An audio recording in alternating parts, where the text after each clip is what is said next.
Hello বন্ধুরা, welcome back to our channel. চলে এলাম আরও একটি নতুন ব্লগ নিয়ে। আশা করি তোমরা সবাই খুব ভালো আছো, আমিও কিন্তু খুব ভালো আছি। তো চলো আজকের ব্লগটা এখান থেকে শুরু করা যাক। তো প্রথমেই সবাইকে জানাই শুভ গোপাল পুজোর অনেক অনেক শুভেচ্ছা। কে কে তোমরা গোপু সোনার জন্য পাতা দিলে অবশ্যই কিন্তু কমেন্ট বক্সে জানিও। আমি কিন্তু প্রত্যেক বছরই গোপু সোনার জন্য পাতা দিয়ে থাকি। তো তার জন্য কিন্তু সবাই সকাল সকাল ঘুম থেকে উঠে পড়েছে, আর কিন্তু গোপু সোনার জন্য আমরা গাছ থেকে পাতা পাড়ছিলাম। আর দেখো মা সকাল সকাল কিন্তু স্নান ধান করে চলে এসেছে জোগাড় করতে। আর আজকে বাইরের ওয়েদারটা কি সুন্দর ছিল, শীতের সময় হালকা হালকা রোদ, কতই না ভালো লাগে। আর এইদিকে দেখো মা কিন্তু এবার ফল বানাচ্ছিল, আর আমি এসে একটু টুকটুক করে ভিডিও করে যাচ্ছিলাম, কারণ এবার তো আমাকেও রেডি হয়ে এখানে আসতে হবে, আর হাতে হাতে তো কাজ করতে হবে, তাই না? আর এখানে দেখো মা দেখলাম আলপনা দেওয়া শুরু করেছে, তো ভাবলাম তোমাদের সাথে একটু সেটাও শেয়ার করে নিই। কত সুন্দরভাবে কিন্তু মা আলপনা করছিল।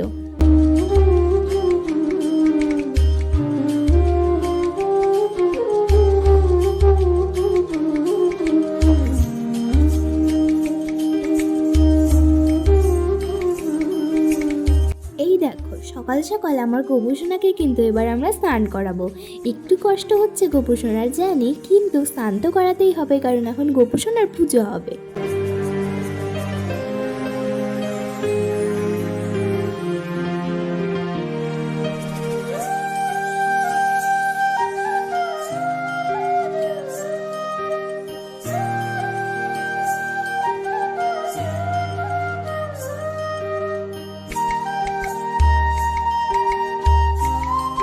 কতই না মিষ্টি লাগছে আমার গোপু সোনাগুলোকে, কারো যাতে নজর না লেগে যায়।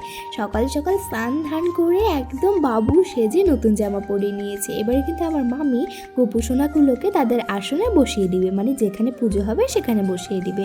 আর যেহেতু আজকে গোপাল পুজো ছিল, তার জন্য কিন্তু আমি আরও দুটো গোপু সোনাকে নিমন্ত্রণ জানিয়েছিলাম, আর ওরা সবাই এসেছিল।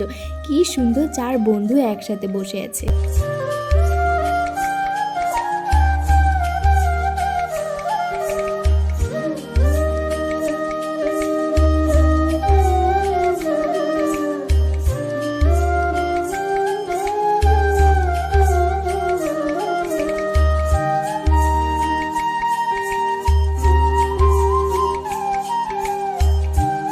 এইদিকে দেখো আমার ছোটো মেয়ের কাণ্ড কি, এদিকে পুজোই হয়নি আর ওই কিন্তু ফল খেতে শুরু করে দিয়েছে।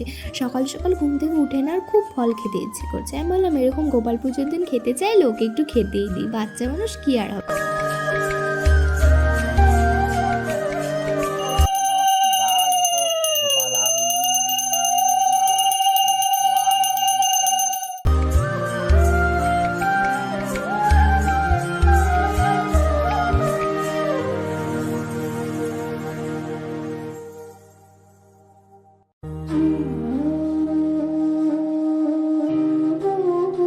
দেখো পুজো কিন্তু প্রায় শেষের দিকে, আর অঞ্জলি দেওয়ার মধ্যে আমি আর আমার মামি কিন্তু উপোস ছিলাম, তাই আমরা দুজন মিলে কিন্তু মন দিয়ে একদম গোপু সোনার অঞ্জলিটা দিয়ে দিলাম, কারণ অঞ্জলি দেওয়ার পর আমার গল্প শুনতে হবে।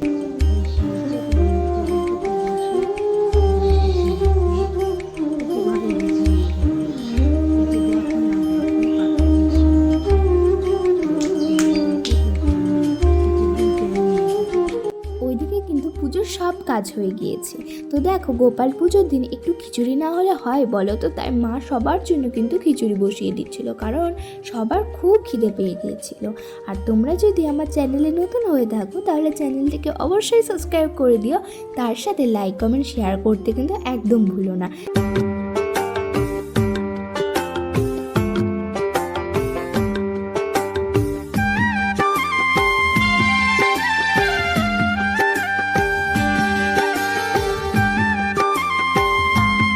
এইদিকে দেখো মার তো খিচুড়ি হয়ে গিয়েছে, তাই সবাইকে খেতে দিয়ে দিচ্ছিল, আর আমাকেও খেতে দিল। আর মা বললো নে এবার তোর ক্যামেরাটা একটু অন কর, বল খেয়ে কেমন হয়েছে। আমি তো ভুলেই গিয়েছিলাম ব্লগ করার কথা।